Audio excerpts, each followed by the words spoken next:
paz. Quero te convidar a abrir a Bíblia em Mateus 5, versículo 20. Diz assim, vamos ficar de pé, queridos, eu sei que já sentaram, mas em reverência à santa e eterna palavra de Deus. Na minha versão diz assim: eu os advirto, a menos que sua justiça supere muito a justiça dos escribas e dos fariseus, vocês jamais entrarão no reino dos céus. Amém. Pode sentar-se. Que essa palavra venha nos fazer temer e tremer. Irmãos, a mensagem da semana passada, ela girou em torno do tema, ou de uma pergunta: como era a justiça dos escribas e fariseus? Então, quando se fala de mestres da lei, está se falando dos escribas. Como era a justiça dessas pessoas? Vimos que os fariseus da época de Cristo, eles eram um exemplo de piedade e fidelidade à lei de Deus. Eles não eram meia boca. Queridos, eles eram os mais zelosos. Eles eram a nata da nação. Hoje o termo fariseu é bem ruim, chamar alguém de fariseu, mas na época era algo respeitoso. E Jesus disse que nós temos que ir além da justiça deles. Já o escriba, ele era uma classe de líder religioso e intelectual que se especializava em interpretar e copiar as escrituras hebraicas. Eram os chamados cabeçudos, a cabeça cheia de letras, cheia de Bíblia. Irmãos, davam de 10 em cada um de nós. Conheciam profundamente as escrituras. Como eu disse, os dois eram tidos como nata da nação. Eram muito respeitados e frequentemente trabalhavam juntos e compartilhavam muitas crenças e práticas, tanto os escribas como os fariseus. E o mais interessante é que muitos escribas eram fariseus e muitos fariseus eram escribas. Juntavam uma coisa com a outra. Agora, qual era o grande problema deles? Eis a questão. Por que Jesus foi tão duro com os escribas e fariseus e não foi tão duro com prostitutas, ladrões, assassinos e publicanos? Há quem entenda que Jesus passava pano quente nos outros, nas prostitutas, nos assassinos, nos ladrões. Nada disso, queridos. Nada disso.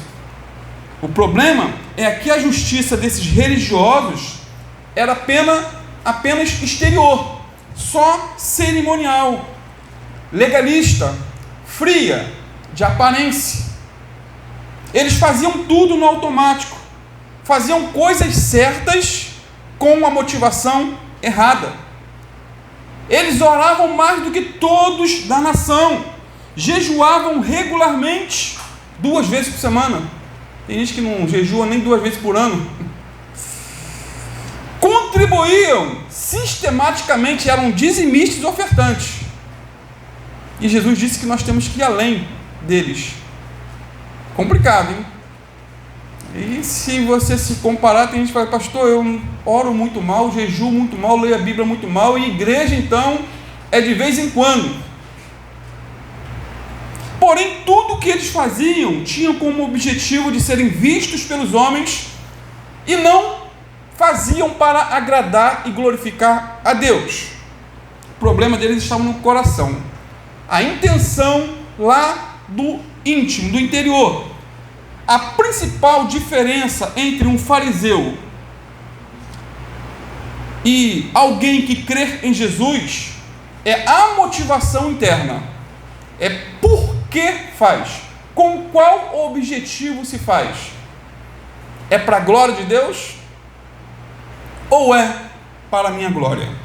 E mais, queridos, os escribas e fariseus acreditavam que a salvação era consequência da obediência à lei e que a justiça era medida pela quantidade de regras e regulamentos que uma pessoa seguia, praticava. Essa era a cosmovisão deles. Ou seja, eles eram adeptos da salvação por obras. Quanto mais se faz, mais se ganha uma estrelinha no céu, a sua coroa vai ficar mais brilhante. Eles faziam coisas certas para serem salvos. Irmãos, eles eram rigorosos, estritamente rigorosos. No culto da sinagoga que eles frequentavam, se estava ali marcado 9 horas da manhã, 8 horas, irmãos, eles chegavam meia hora antes. Eles eram criteriosos com horário, com práticas. Ah, pastor, então eu não vou ser rigoroso com prática, com horário, com nada, porque eu não quero me igualar a eles. Só que Jesus disse que nós temos que ser superior a eles. E aí, como que fica a situação? Estreito, né? Estreito, porque, a bem da verdade, nós nos esforçamos por tudo aquilo que é uma necessidade em relação, por exemplo, a culto, horário. As pessoas não chegam atrasados no trabalho. Se chegar, leva um puxão de orelha do supervisor. Tem empresa que desconta até a hora. Eu trabalhava no Fonseca. Eu lembro que pegávamos 8 da manhã, eu chegava às 7h30. Sempre fui chato com horário. Tinha um rapaz que era espírita, morava aqui em Cordeirinho. O trabalho dele era lá em Fonseca, na mesma equipe. Ele chegava às 7h10, 7h20.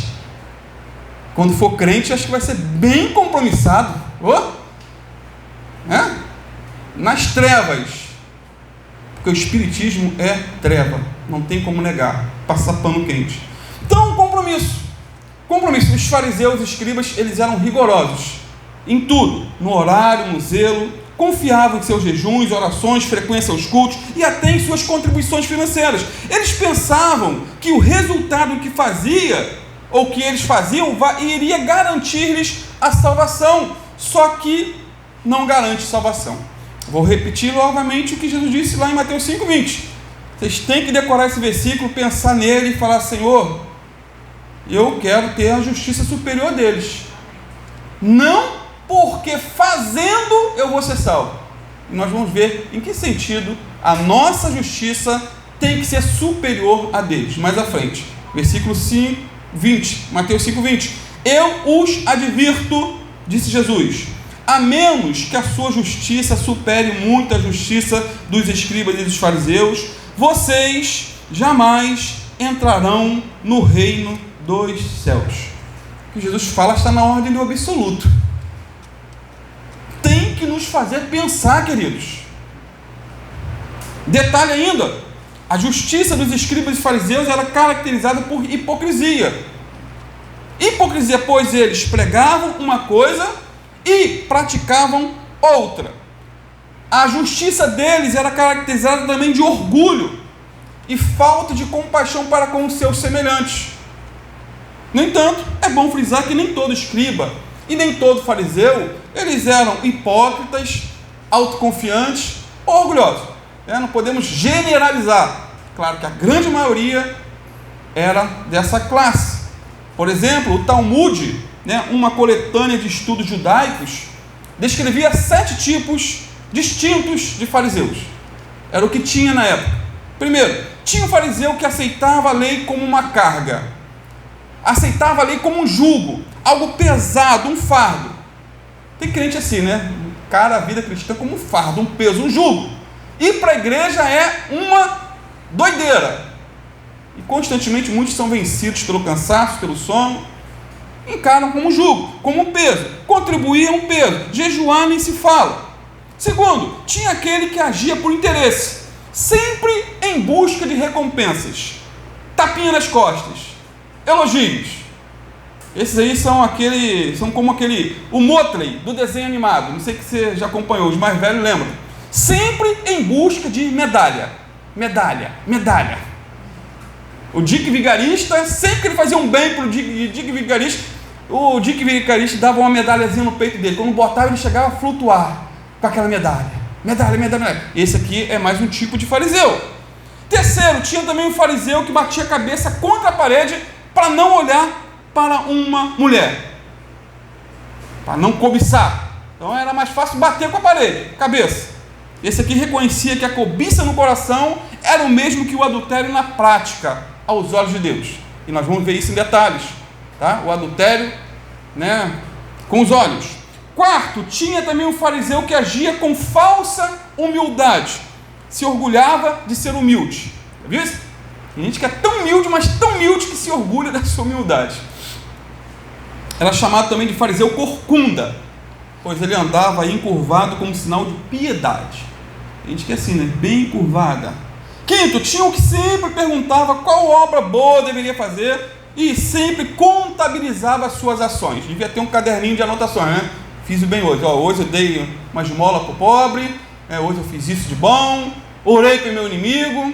Sexto, tinha o fariseu que agia por medo da ira de Deus. Esse fazia tudo por medo, não por amor. E sétimo, tinha o que agia por amor a Deus. Esse aqui seguia as pegadas do nosso pai Abraão, o amigo de Deus. Fazia por amor. Era muito difícil, mas tinha. E assim também tem aqueles dentro da igreja que fazem tudo por amor. Não fazem para aparecer. Seja limpar uma igreja, seja contribuir, seja ministrar para a escola dominical. Faz porque é para Jesus, não é para o homem. Faz porque eu quero agradar o meu Senhor, porque é Ele que está me vendo. E essa é a minha posição, por exemplo, num local de trabalho. Eu não trabalho só porque o meu encarregado, o meu supervisor, o dono da empresa está. Independente se o meu patrão, o meu encarregado está no local, eu estou trabalhando. Porque quem está olhando para mim não é um homem, eu sirvo a Jesus. Tem gente que só trabalha na vista do ser humano. Quando o patrão sai, tem aí uma facilidade, a pessoa encosta.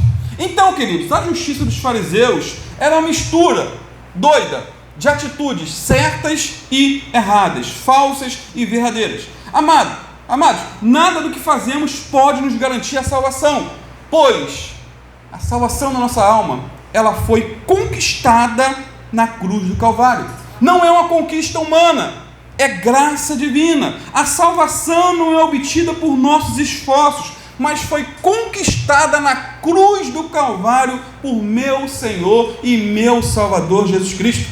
A única obra, guarda isso, a única obra que pode me levar para o céu, a única, foi aquela efetuada por Jesus, ao morrer em meu lugar, em teu lugar, na cruz. Essa obra, sim, nos garante salvação eterna. Sendo assim, quando eu entendo que não sou salvo por orar, por jejuar, contribuir, congregar, fazer o bem, dar esmola, aconselhar alguém, eu passo a orar, eu passo a jejuar, eu passo a contribuir e até congregar com a motivação certa, correta, não ao mesmo nível dos escribas e fariseus na sua maioria. Eu passo a fazer tudo para a glória de Deus e não para a minha exaltação pessoal. Portanto, queridos, toda vez que fizermos qualquer coisa certa com o objetivo de sermos vistos pelas pessoas, estamos aí nos equiparando ou nos nivelando aos escribas e fariseus. E não é boa comparação essa. Vou ler novamente Mateus 5:20. Eu os advirto, a menos que a sua justiça supere muito a justiça dos escribas e dos fariseus, vocês jamais entrarão no reino dos céus. A nossa justiça só será superior à deles se vier de cima, se vier do alto, se vier de Deus. Isso porque o problema dos fariseus era que eles estavam interessados nos detalhes, em vez de nos princípios. Eles estavam interessados nas ações, em vez de nos motivos. Eles estavam interessados em fazer, em vez de ser. Porque quando somos de verdade, fazemos com qualidade. Porém, a nossa justiça só será superior à dos escribas e fariseus se nos for concedida pelo Senhor, e não por nós mesmos. Vem de cima, vem do alto. Olha o que diz Romanos 3, 21 a 26. Fala dessa justiça superior, de maneira linda. Justiça superior. Mas agora, diz o apóstolo Paulo, inspirado pelo Espírito Santo, se manifestou uma justiça que provém de Deus, independente da lei, da qual testemunham a lei e os profetas. Justiça de Deus, mediante a fé em Jesus Cristo, para todos os que creem. Não há distinção, pois todos pecaram e estão destituídos da glória de Deus, sendo justificados gratuitamente por sua graça. Interessante que é uma redundância, uma repetição de palavras. Gratuitamente e graça são palavras sinônimas. Graça é gratuito, gratuito é graça. E o apóstolo Paulo enfatiza: justificados gratuitamente por sua graça. Não é por obras, por meio da redenção que há em Cristo Jesus. Amém. Deus o ofereceu quem? Jesus, como sacrifício para propiciação mediante a fé pelo seu sangue, demonstrando a sua justiça. Em sua tolerância, havia deixado impunes os pecados anteriormente cometidos, mas, no presente, demonstrou a sua justiça, a fim de ser justo e justificador daquele que tem fé em Jesus. Se você tem a plena consciência, plena fé, total fé em Jesus, como seu único e suficiente Salvador, você é justificado, diz a palavra de Deus. Amém. Amados, através da fé em Jesus, como diz o texto, somos justificados, ou seja, declarados justos diante de Deus. Isso significa que, apesar de nossos pecados, apesar das nossas imperfeições, porque ninguém é perfeito, Deus nos considera justos e íntegros, porque confiamos em Jesus como nosso Salvador, como nosso Senhor, como aquele que nos substituiu na cruz do Calvário. Romanos 5, versículo 1 e 2 diz também assim: tendo sido, pois, justificados pela fé, temos paz com Deus, por nosso Senhor Jesus Cristo, por meio de quem obtivemos acesso pela fé a essa graça, na qual agora estamos firmes e nos gloriamos na esperança da glória de Deus. E essa justificação se dá precisamente quando reconhecemos a Jesus como nosso Senhor e Salvador, como nosso Redentor. Ela se dá quando olhamos para a cruz e vemos Jesus, o justo, morrendo por nós, que somos injustos. Essa justificação se dá também quando nos arrependemos dos nossos pecados e recebemos o perdão gratuito e completo de Deus, por meio do sacrifício de nosso Senhor Jesus Cristo. Ou seja, queridos, mais do que fazer coisas para Deus, precisamos ser justificados por Deus. Mais do que orar, jejuar, dar dízimo, ir à igreja, ajudar pobre, precisamos nascer de novo. Esse é o ponto. A justificação anda de mãos dadas com o novo nascimento. A justificação acontece no céu, no trono de Deus. Agora, o novo nascimento acontece aqui, no interior. A mudança é aqui. Vou ler de novo, Mateus 5,20. Eu os advirto, a menos que a sua justiça supere muito a justiça dos escribas e dos fariseus, vocês jamais entrarão no reino dos céus. Portanto, podemos até entrar no céu sem dinheiro, sabia? Lázaro, lá de Lucas 16, versículo 19 em diante, o mendigo, ele foi para o céu, levado pelos anjos, sem um centavo. Estava míngua. Podemos entrar no céu também, sem saúde. Só está toda defiando, toda ruim, humanamente falando. Pode entrar no céu sem saúde. O Lázaro também estava ali, sem saúde, sem amigos. O único amigo que ele tinha, ou os amigos, eram os cães, diz a Bíblia, que vinham lambir-lhes as feridas. Podemos entrar no céu sem família, sem fama, sem cultura, sem religião, mas jamais entraremos nele sem um novo nascimento. Lembram de Nicodemos? O tio Nico? Não o Augusto Nicodemos, é chamado de tio Nico. Mas o Nicodemos da Bíblia. Lá em João 3, ele era um famoso líder religioso de Israel. Ele era um fariseu, era devoto em sua religião, mas um detalhe, não era salvo. Era religioso, mas não era convertido. Frequentava a igreja, mas não tinha tido ainda um encontro com Deus. Um dia, ele foi ao encontro de Jesus de noite, porque tinha vergonha de ir de dia. Foi às escondidas, né? Com medo. O que vão falar?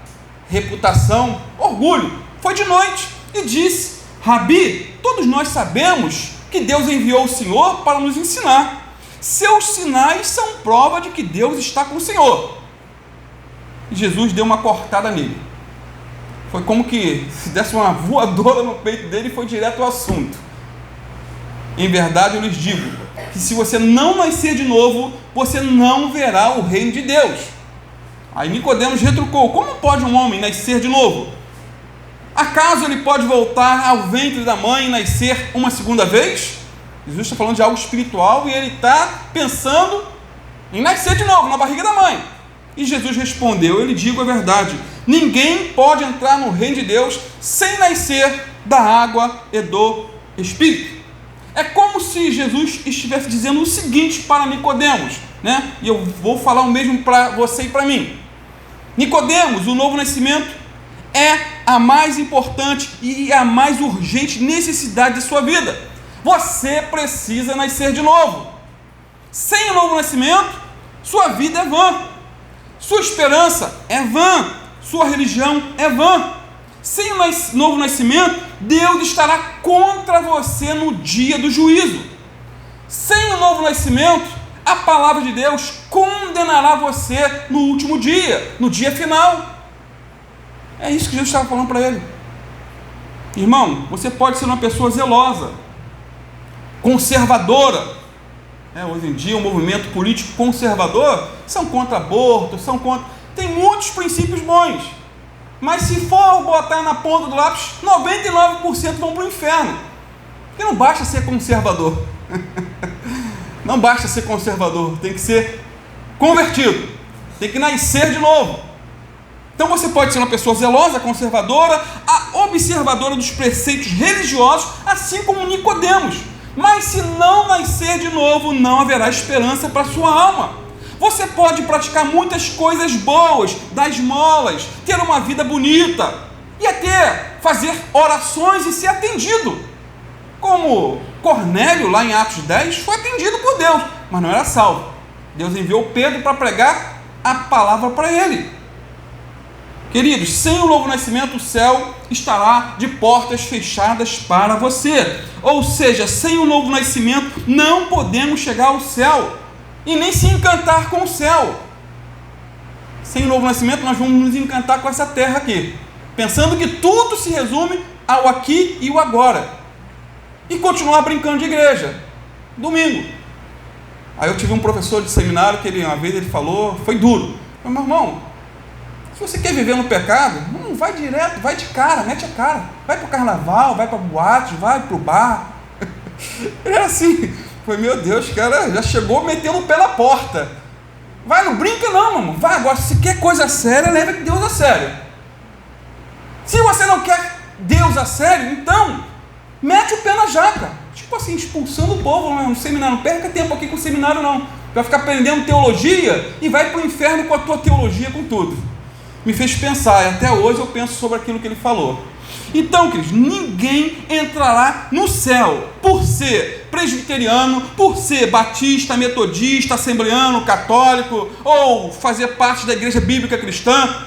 Não, queridos, no céu só entrará aquele que nasceu de novo, aquele que foi lavado e remido no sangue do Cordeiro. Essa é a justiça superior à dos escribas e fariseus. Vou ler novamente, você vai sonhar com esse versículo, Mateus 5:20. Eu os advirto, a menos que a sua justiça supere muito a justiça dos escribas e fariseus, vocês jamais entrarão no reino dos céus. Pastor, eu posso ser salvo duvidando da minha salvação? Pode. É melhor duvidar da salvação e ser salvo do que ter muita certeza de que é salvo e ir para o inferno. Sabia? Me lembro de Spurgeon. Spurgeon, ele era calvinista, ele cria que a pessoa é salva para sempre. Essa é uma linha teológica dentro da igreja. Eu não sou, mas respeito quem é. Mas ele dizia assim: mas de vez em quando eu até duvido que sou salvo. Isso é saúde para mim, me faz vigiar, me faz rever os meus conceitos e o meu caminhar. Então, amados, a nossa justiça só será superior à dos escribas e dos fariseus se for implantada em nós pelo Senhor da glória. Mais do que obedecer mandamentos, precisamos de transformação interna. Mais do que orar, jejuar, contribuir ou frequentar uma igreja, o importante é ser uma nova criatura em Cristo Jesus. 2 Coríntios 5,17 é um versículo chave que diz: e se alguém está em Cristo, nova criatura é. As coisas velhas passaram, não é? Ou ficaram, ou continuam. Não, as coisas velhas passaram, tudo se fez novo. Então, se não se fez novo na sua vida, você ainda não é uma nova criatura. Mas você pode ser, se você se arrepender, buscar a face de Deus, pôr a boca no pó e falar: Senhor, o pastor me fez pensar hoje. Senhor, tem misericórdia de mim, eu quero nascer de novo. Transforma a minha vida. Muda o meu pensar, meu falar, meu agir, meu reagir. Eu não quero estar malhando em ferro frio, ou dando murro em ponta de faca, como diz o ditado. Nadar e morrer na praia. Isso que muitas pessoas têm feito, e eu não estou falando só para membros não, queridos. Muito pastor vai para o inferno, sabia? Gente que pensa que ser pastor é símbolo de salvação. E eu escutei um outro pastor dando uma palestra para pastores, e ele disse assim, muitos pastores, eles vão para o inferno pelo simples fato de serem pastores. Se eles fossem ovelhas, eles iam para o céu. Mas como aceitaram ser pastores e foram pastores infiéis, corruptos, imorais, eles vão para o inferno, porque título não é garantia de salvação. Repito, mais do que fazer a coisa certa, precisamos confiar e estar na pessoa certa. E a pessoa certa não é o pastor, não é o padre, não é o apóstolo. A pessoa certa é Jesus. João 14,6. Eu sou o caminho, eu sou a verdade, eu sou a vida, ninguém vai ao Pai senão por mim. E mais, queridos, a nossa justiça deve ser superior à dos escribas e fariseus, não em quantidade de obras a serem feitas, mas na qualidade ou na motivação com que fazemos. Eles se esforçavam ao máximo para obedecer 613 mandamentos da lei. Eles contabilizavam Levítico, Número, Deuteronômio, encontrava tudo que era mandamento. Não tire, por exemplo, o ninho de um passarinho do local. Ele está com ovo, nem mexa. Olha o zelo de Deus com ovo de passarinho. Isso é lindo, queridos. Eu acho isso formidável. Eles guardavam tudo isso, mas não eram salvos. Nós, porém, quando nos convertemos a Jesus, a verdadeira lei de Deus, ela é impressa em nosso coração e o obedecemos com prazer, e não como um jugo, como um peso, como um fardo, como algo assim, doído. Ezequiel 36, versículo 25 a 27, diz assim: então aspergirei sobre vocês água pura, e ficarão limpos. Eu os purificarei da sua impureza e sua adoração a ídolos. Eu lhes darei um novo coração e colocarei em vocês um novo espírito. É a promessa de Deus. Removerei seu coração de pedra e lhes darei coração de carne. Porei dentro de vocês meu espírito, para que sigam meus decretos e tenham o cuidado de obedecer a meus estatutos. Não é converter e deixar de obedecer. Pastor, já que eu sou nova criatura, eu não sou salvo por obras, então quero nem saber da lei de Deus, quero nem saber de ler Bíblia, de orar, jejuar. Igreja, essa graça, super graça que se enfatiza hoje é isso. Você é salvo pela graça, então você pode viver à vontade. Pode ficar em casa, pode pular carnaval, cinza chegou quarta-feira. Para o folião, tem cinza na quarta, e tem cinza hoje também, porque quem foi na Pragandaia ontem também, que ainda tinha carnaval, ainda continua cinza. E o boleto chega. O boleto para muitos meninos vai chegar a 9 meses. Chega. E para outros que gastaram o que não tinham para impressionar pessoas que não conheciam, vem aí a miséria, vem a falta. Às vezes eu fico pensando, como que as pessoas têm tanto dinheiro para gastar, né? Gente, você vê lá a pessoa que está com mesa cheia de bebida, fala, meu Deus, eu não bebo, não fumo, sou marido de uma só mulher e ele já vive no aperto. Amém. E o pessoal só pode passar fome. Alguma coisa falta, gente. Não tem jeito. Ou então está tendo outras entradas espúrias, porque eu não sei de onde vem tanto dinheiro. Só não é rico, não é um Elon Musk nem nada para esbanjar. Então, queridos, só para descontrair, né? A justiça do cristão é maior do que a justiça dos escribas e fariseus, porque ela é mais profunda, vem de Deus, vem direto ao coração. A justiça dos fariseus era apenas exterior, a justiça do cristão é no interior. O fariseu se preocupava em limpar o exterior do copo e do prato, disse Jesus. O cristão se preocupa em limpar o interior do coração por intermédio do arrependimento de pecados e do sangue de Jesus. Essa é a confiança. Me faz lembrar de um pastor, mais de 70 anos de ministério, na hora da morte. Ele apontou para 1 João 1,7 e disse: eu morro nessa esperança, não no que eu fiz, que eu preguei e ensinei. O sangue de Jesus nos purifica de todo o pecado. Essa é a minha esperança de salvação, não tenho outra, não tenho garantia alguma. Então, o fariseu se esforçava para apresentar a Deus uma vida irrepreensível, era um esforço, mas ele não conseguia. O cristão, por outro lado, ele se esforça sim, mas por se achegar a Deus com o coração puro e na dependência do Espírito Santo. Os fariseus se contentavam com as formas externas da religião.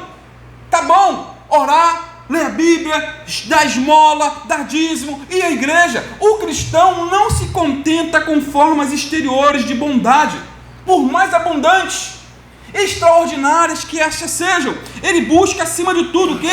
O reino de Deus e a sua justiça, sabendo que isso sim é ir além da justiça dos escribas e dos fariseus. Vou ler novamente Mateus 5,20 para você sonhar com esse versículo. Eu os advirto, a menos que a sua justiça supere muito a justiça dos escribas e dos fariseus, vocês jamais entrarão no reino dos céus. Irmãos, na conclusão da parábola do fariseu e do publicano, Jesus fez uma afirmação bombástica para a época. Porque você vai pegar os dois extremos, o fariseu muito religioso, o publicano muito pecador, igualado a prostitutas, assassinos, ladrões. E Jesus conclui a parábola lá em Lucas 18,14, dizendo o seguinte, e detalhe, essa parábola é uma das mais vívidas, mais impactantes.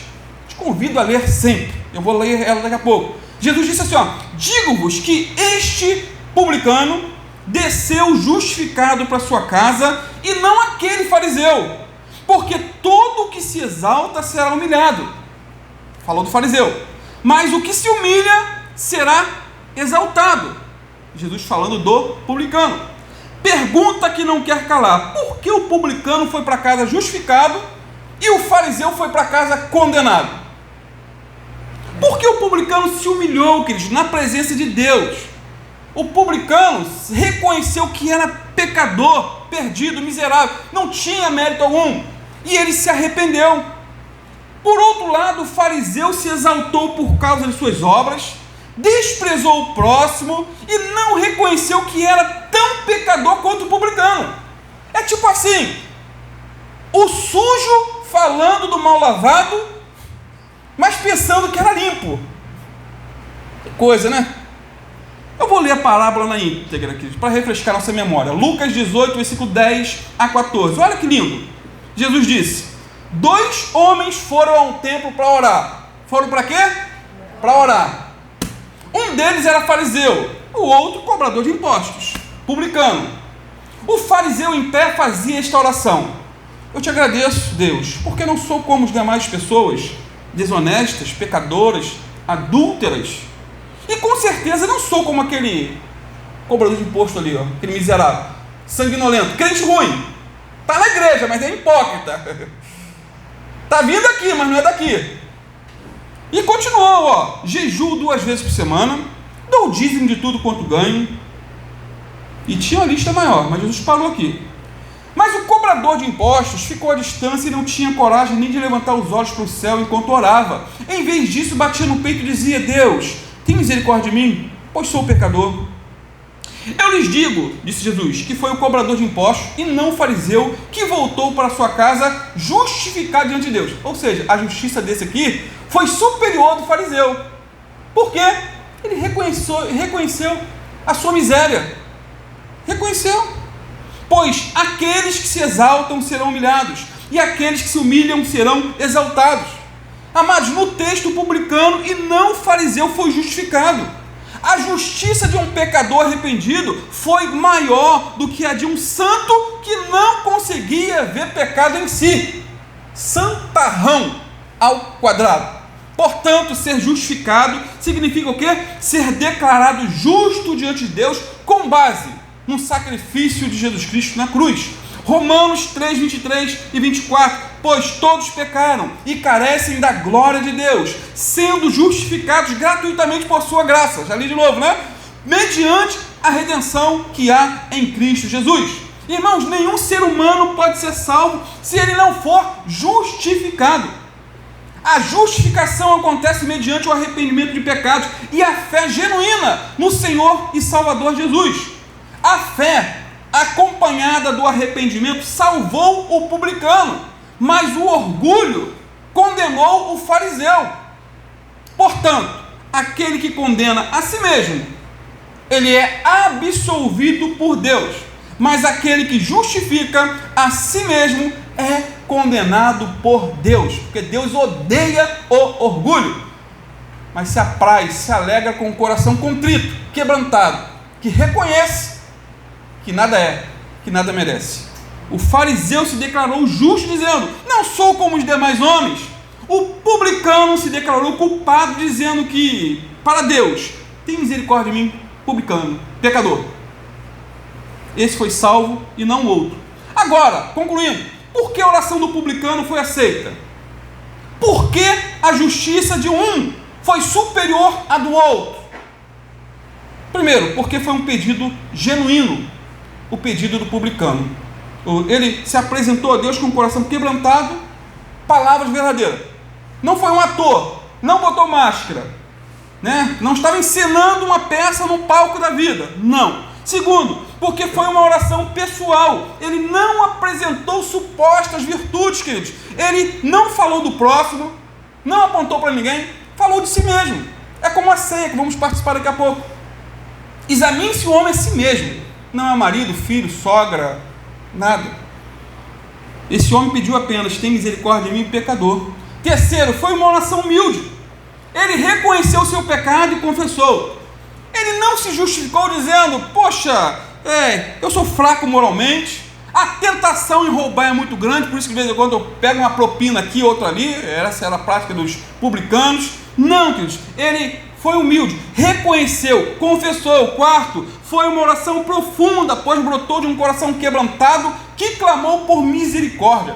Irmãos, os fariseus eram conhecidos como homens de oração, porém, nessa parábola contada por Jesus, quem orou de verdade foi o publicano desprezado, e não o fariseu orgulhoso e condenado. Quinto, foi uma oração sincera e até dramatizada, né? O texto diz que ele batia no peito e dizia: ó Deus, tem misericórdia de mim, ó pecador. Tem versão que diz ó pecador, tipo assim, eu sou o único, o principal pecador do mundo, ó pecador. O texto bíblico termina dizendo que o publicano e não o fariseu desceu para casa justificado, pois todo aquele que se exalta será humilhado, e todo aquele que se humilha será exaltado. Que essa palavra mexa com você, amém? Não sossegue até ter a certeza de que você foi justificado por Deus, que você nasceu realmente de novo, que você realmente é nova criatura em Cristo Jesus, nosso Senhor. e possa dizer: eu não sou mais o que eu era. Eu ainda não sou o que deveria ser, mas eu não sou o que era. Mas eu creio que Deus há de mudar muito ainda a minha vida, segundo o meu desejo também. Eu quero mudar, eu quero transformação.